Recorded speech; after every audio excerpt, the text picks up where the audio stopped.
আমরা অনেকেই হয়তো জানি না কুকুর কেন দেওয়ালে প্রস্রাব করে। আবার মনে মনে চিন্তাও করি আসলে কি কারণে কুকুরে দেওয়ালে প্রস্রাব করে। এক ভদ্রলোক কুকুরকে 3টা প্রশ্ন করলো যে কিরে কুকুর, তো 3টা অভ্যাস খারাপ। যে কুকুরটি প্রশ্নের উত্তর দিতে লাগলো যে বলেন আমার কি অভ্যাস খারাপ। প্রথম প্রশ্ন, তুই কেন দেওয়ালে প্রস্রাব করিস? তখন কুকুরটি প্রশ্নের উত্তর দিতে লাগলো, আমি দেওয়ালে প্রস্রাব করি এর জন্যে মাটিতে বসে মুসলমান ভাইরা নামাজ পড়ে, এমনকি শ্রীকৃষ্ণ সেখানে বসে প্রার্থনা করে, এর জন্যে আমি দেওয়ালে প্রস্রাব করিস। তখন ভদ্রলোকটি দ্বিতীয় প্রশ্ন করলো, তুই পাগল দেখলে কেন ঘেউ ঘেউ করে উঠিস?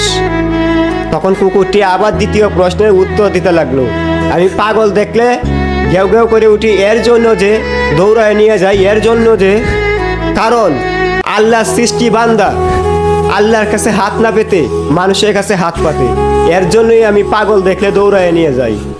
তখন ভদ্রলোকটি তৃতীয় প্রশ্ন করা শুরু করলো যে তুই রাতের বেলা কেন ঘেউ ঘেউ করিস মানুষের বাড়ির পাশে গিয়ে? তখন আবারও তৃতীয় প্রশ্নের উত্তর দিতে লাগলো কুকুরটি যে আমি রাতের বেলা মানুষের বাড়ির পাশে ঘেউ ঘেউ করি এর জন্যে যদি আমার শব্দের আওয়াজ শুনে কিছু লোক যদি ঘুম থেকে উঠে যায় তাহলে একবার হলো আল্লাহর নাম নিবে, এর জন্যই আমি বাড়ির পাশে গিয়ে ঘেউ ঘেউ করি। মানুষের পাপের বোঝা এতটাই ভারী হয়েছে যে আল্লাহর নাম নিতেই মনে থাকে না, তাই আমি রাত্রেবেলা বাড়ির পাশে গিয়ে এভাবে ঘেউ ঘেউ করি।